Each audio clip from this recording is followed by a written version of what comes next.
Hello everyone, welcome all you to Study India channel. Study India channel में आप सभी का स्वागत है। आज है 17 जून 2020। चलिए प्रीलिम क्विज की स्टार्ट करते हैं, जो कि हमारा डेली बेसिस पे होता है। और जो ये क्विज है आपकी 4 अक्टूबर 2020 तक चलेगी, जहां पे आपका प्रीलिम्स होना है। तो हमारे साथ डेली बेसिस पे चलिए, ताकि जो आपकी जो प्रिपरेशन है वो लगातार कंटिन्यू रहे। और कंटिन्यूटी एक ऐसी चीज़ है जो आपकी सक्सेस का मंत्रा बन सकता है। तो आइए चलिए पहले क्वेश्चन की स्टार्ट करते हैं। टेलीग्राम चैनल को भी आप ज्वाइन कर लीजिएगा, वहाँ आपको इसकी पीडीएफ मिल जाएगी। और साथ साथ चैनल को सब्सक्राइब कर लीजिएगा। पहला जो क्वेश्चन है, यहाँ पे आरोग्य पथ के बारे में 2 स्टेटमेंट दी गई है, आपको बताना है कि विच वन इज़ करेक्ट। ध्यान रखिएगा, यहाँ पे करेक्ट लिखा हुआ है, some time it may be incorrect, और यहाँ पे कंफ्यूज हो जाते हैं। एक्चुअली हम करते क्या है कि सिर्फ ये 2 स्टेटमेंट पढ़ते हैं और मन में ये सोच लेते हैं कि इससे करेक्ट पूछा गया है, बट हमारा जो क्वेश्चन है वो गलत हो जाता है। इसलिए पूरे क्वेश्चन को पढ़ना इज़ वेरी इंपॉर्टेंट। और जब भी हम यूपीएससी के प्रीलिम्स में बैठें तो क्वेश्चन को पूरा पढ़िए, ताकि जो आपका क्वेश्चन है उसको आप अच्छे से इंटरप्रेट कर पाए और फिर आंसर को दे पाए। ये बहुत बार होता है कि आपको आता है फिर भी आप गलत करके आते हैं, क्योंकि आप क्वेश्चन को पूरा नहीं पढ़ते हैं। देखिए, यहाँ पे आरोग्य पथ के बारे में 2 स्टेटमेंट दी गई है। पहला स्टेटमेंट ये बोलता है कि ये एक national health supply chain information platform है, जिसे कि डेवलप किया गया है ministry of health and family welfare के बारे में। ये तो पहला स्टेटमेंट है। दूसरा स्टेटमेंट ये है कि ये क्या करेगा, रियल टाइम अवेलेबिलिटी ऑफ जो क्रिटिकल हेल्थ केयर सप्लाई है उसको प्रोवाइड करेगा। किसको? मैन्युफैक्चरर को, सप्लायर को एंड कस्टमर को। ठीक है, रियल टाइम का मतलब होता है ऑन द स्पॉट, जो चीज़ अवेलेबल है उस चीज़ को ही हम रियल टाइम कहते हैं। ओके, ऐसा नहीं कि 2 दिन पहले की, 3 दिन पहले की, बट जो ऑन द स्पॉट है उसको ही रियल टाइम बेसिस कहा जाता है। तो आपको बताना है कि विच वन इज़ करेक्ट। यहाँ पे वीडियो को पॉज कीजिएगा और फिर क्वेश्चन को देने की कोशिश कीजिएगा, और लास्ट में ये भी बताइएगा कि आपके कितने क्वेश्चन सही हुए हैं कमेंट बॉक्स में। देखिए, जो पहला स्टेटमेंट है ये बिल्कुल गलत है, क्योंकि ये ministry of health and family welfare के द्वारा डेवलप नहीं किया गया, बल्कि CSIR के द्वारा डेवलप किया गया है। ओके, दूसरा जो स्टेटमेंट है, ये स्टेटमेंट बिल्कुल सिंपल स्टेटमेंट लग रहा होगा आपको, और ऐसे जो स्टेटमेंट होते हैं बिल्कुल सही होते हैं। और यहाँ पे भी जो ये स्टेटमेंट है ये बिल्कुल सही है, तो इसका जो आंसर हो जाएगा वो ओनली बी हो जाएगा।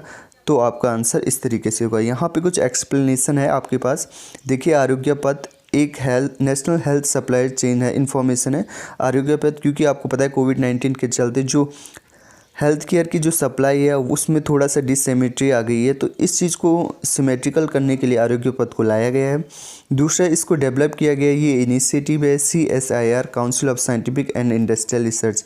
आपको बताना है कि जो इसके हेड होते हैं वो कौन होते हैं, इस कमेंट बॉक्स में ज़रूर बताइएगा। ओके, चलिए आगे बढ़ते हैं क्वेश्चन नंबर 2 की ओर, जहाँ पे आपको श्योक रिवर के बारे में बताया गया है। एंड जो ये श्योक रिवर का जो आसपास का जो इलाका है ये बहुत ज़्यादा न्यूज़ में है। और यहाँ पे जो 3 स्टेटमेंट है, यहाँ पे आपके पूरा का पूरा जो कॉन्सेप्ट है उसको क्लियर कर लेंगे। आइए चलिए पहले क्वेश्चन की ओर यहाँ पे पहले स्टेटमेंट की ओर बढ़ते हैं।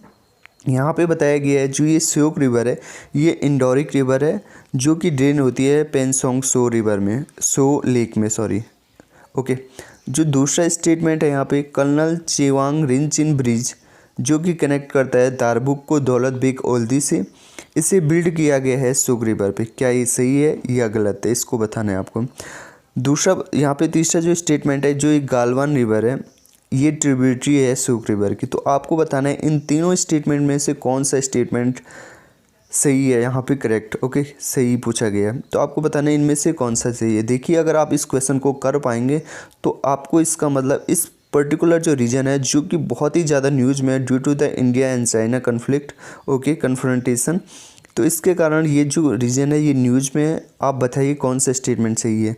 देखिए, अगर इसमें पहले स्टेटमेंट की बात करूँ तो इंडोरिक रिवर का मतलब वो रिवर्स होती हैं जो कि ओशियन में नहीं गिरती हैं, बल्कि जहाँ से ओरिजिनेट होकर किसी लेक में गिर जाती हैं। ओके, किसी लेक में गिर जाती हैं तो उनको एंडोरिक रिवर कहा जाता है। ओके, अब देखिए, एंडोरिक रिवर तो नहीं है श्योक रिवर, क्योंकि आपको पता ही होगा कि जो श्योक रिवर है ये खुद में एक ट्रिब्यूटरी है इंडस रिवर की। ओके, तो ये पेंगसू रिवर में, पेंगसू लेक में नहीं गिरती है। ओके, ये तो गलत हो जाएगा। अगर जैसे ही आपके पास पहला गलत हो जाता है देखिए ये स्टेटमेंट भी आपका गलत हो जाएगा, तीसरा स्टेटमेंट भी आपका गलत हो जाएगा और लास्ट का स्टेटमेंट भी गलत हो गया। तो बचा आपके पास सिर्फ एक स्टेटमेंट जो कि सही होने की पॉसिबिलिटी है, अगर आपको ये दो ऑप्शन नहीं भी आते हैं। देखिए इसी तरीके से जो यूपीएससी का प्रीलिम्स होता है उसमें इसी तरीके से जो ऑप्शन होते हैं वो सेट होते हैं, इसीलिए आपको एलिमिनेशन मेथड भी इम्पोर्टेंट बन जाता है। ओके, अब देखिए यहाँ पे थोड़ा सा देखते हैं। तो कर्नल चेवांग रिंचिन ब्रिज था, ये भी इम्पोर्टेंट था क्योंकि अभी हाल में it was in the news.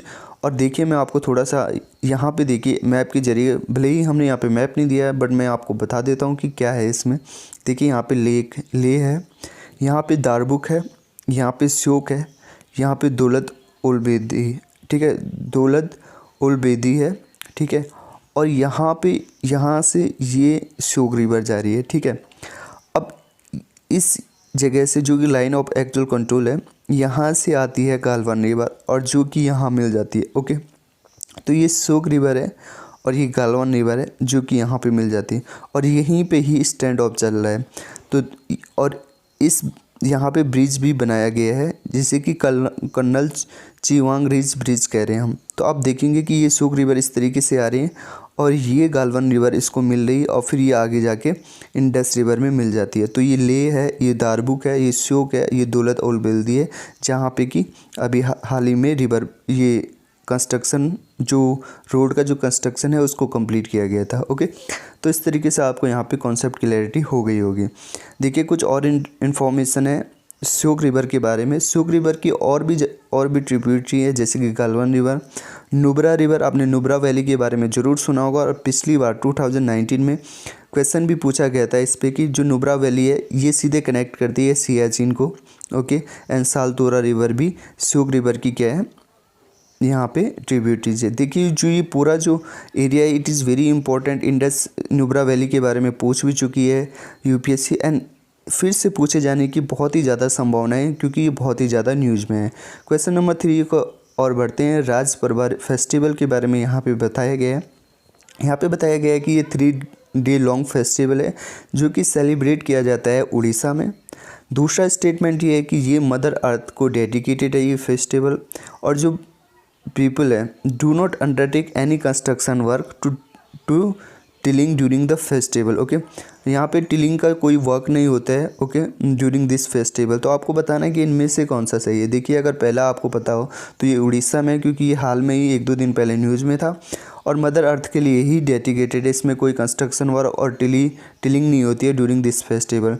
तो दोनों ही सही है और करेक्ट आंसर आपको पूछा गया है तो इसका आंसर आपका सी हो जाएगा। यहाँ पे थोड़ा सा एक्सप्लेनेशन रखी गई है। राजा परबा जो फेस्टिवल है उड़ीसा में होता है, कोई कंस्ट्रक्शन वर्क नहीं होता, मदर अर्थ को ही ये डेडिकेटेड है। ओके, जिसे भूमि देवी भी कहा जाता है। ओके, नाउ यहाँ पे आपको जो 4th क्वेश्चन है मालाबार ग्लाइडिंग फ्रॉग के बारे में यहाँ पे बताया गया है। 2 स्टेटमेंट दी गई है, सिंपल से आपको बताना है कि which one is correct. Okay, amphibian है, एंडेमिक है, ये एम्फीबियन है और एंडेमिक है to the rain forest of western Ghat. दूसरा जो स्टेटमेंट है ये आयुष्मान की जो लिस्ट में लीस्ट कंसर्न की कैटेगरीज में आता है। तो आपको बताना है कि इनमें से कौन सा सही है। ये भी न्यूज़ में था और इसीलिए इसको रखा भी गया है। आपको पूछा कि करेक्ट वन। देखिए एम्फीबियन वो होते हैं जो लैंड में भी रहते हैं और सी में भी रहते हैं या पानी में भी रहते हैं। तो आपको पता है फ्रॉग तो एम्फीबियन होता ही है। इसके अलावा ये सिंपल है, वेस्टर्न घाट के रेन फॉरेस्ट में रहता है, ये बिल्कुल सही है। आयुष्मान की लिस्ट में लीस्ट कंसर्न है, ये भी सही है यहाँ पे। ओके, ध्यान रखिएगा लीस्ट कंसर्न है। ओके, अब जो इम्पोर्टेंट होते हैं जो न्यूज़ में रहते हैं उनकी आयुष्मान की लिस्ट में कौन से नंबर पे आते हैं, लीस्ट कंसर्न है, वल्नरेबल है या एंडेंजर्ड है, इन चीज़ों को थोड़ा बहुत याद रखिएगा और जो इम्पोर्टेंट है उनको तो आपको याद रखना ही है। ओके, तो यहाँ पे करेक्ट पूछा गया तो दोनों सही हैं आपके। ओके, ये कैमोफ्लॉज होते हैं। कैमोफ्लॉज ये होते, देखिए कैमोफ्लॉज का मतलब कि जिस तरीके का एनवायरनमेंट होता है उसी तरीके का जो ये अपना कलर है उसको अडेप्ट कर देते हैं ताकि जो कि इनका जो शिकार करने वाले प्रे हैं वो प्रीडेटर है वो इनको शिकार ना कर पाए। ओके, नाउ यहाँ पे आपके पास लास्ट क्वेश्चन है सोवरेन वेल्थ फंड के बारे में, जिसके बारे में हम करंट इशू एनालिसिस में इकोनॉमिक्स का जो सेक्शन है उसमें ये कवर करा चुके हैं। अगर आपने नहीं देखा है तो वो वीडियो ज़रूर देख लीजिएगा। यहाँ पे सोवरेन वेल्थ फंड के बारे में जो पहला स्टेटमेंट आपके पास दिया गया है, यहाँ पे बताया गया है कि जो ये सोवरेन वेल्थ फंड है ये एक इन्वेस्टमेंट फंड है जो कि प्राइमरीली ऑन किया जाता है नेशनल गवर्नमेंट के द्वारा। क्या ये स्टेटमेंट सही है या गलत है? दूसरा ये है कि सैंटियागो प्रिंसिपल प्रमोट करता है गुड गवर्नेंस को, अकाउंटेबिलिटी को and transparency in the sovereign wealth fund activities. तो आपको बताना कि इनमें से कौन सा सही है। देखिएगा, ये जो सोवरेन वेल्थ फंड है ये प्राइमरीली नेशनल गवर्नमेंट के द्वारा ही ओन किया जाता है। ओके, और ये फॉरेन में ही जो डॉलर हो गया या फॉरेन करेंसी है उसमें रेज किया जाता है। ठीक है, सोवरेन वेल्थ फंड। तो इसके बारे में हमने एक डिटेल वीडियो बना रखी है इकोनॉमिक सीरीज़ की प्लेलिस्ट में, आप ज़रूर जाइएगा, वहाँ हमने इसके बारे में बताया, बहुत ज़्यादा डिटेल में बताया है। भले ही वहाँ पे सैंटियागो प्रिंसिपल के बारे में नहीं बताया गया है, बट यहाँ पे आपका एक और जो कॉन्सेप्ट है वो क्लियर हो जाएगा, और ये रिसेंटली न्यूज़ में भी था। ओके, तो जो आप इसका जो आंसर होगा वो ये दोनों ही सही हो जाएगा। तो इसका आंसर दोनों सही हो जाएगा, तो बोथ 1 और 2। ओके, इसके बारे में थोड़ा सा यहाँ पे एक्सप्लेनेशन किए, एक बार ज़रूर देख लीजिएगा। ये दोनों चीज़ें तो हम आपको बता चुके हैं, पर यहाँ पे तीसरी चीज़ है national investment and infrastructure fund. ये often referred as Indian sovereign wealth fund as 49% contribution from the government of India. Okay, तो इस तरीके से यहाँ पे हमने अपनी जो डेली बेसिस पे प्रीलिम्स की जो क्विज है यहीं पे समाप्त करते हैं इसको।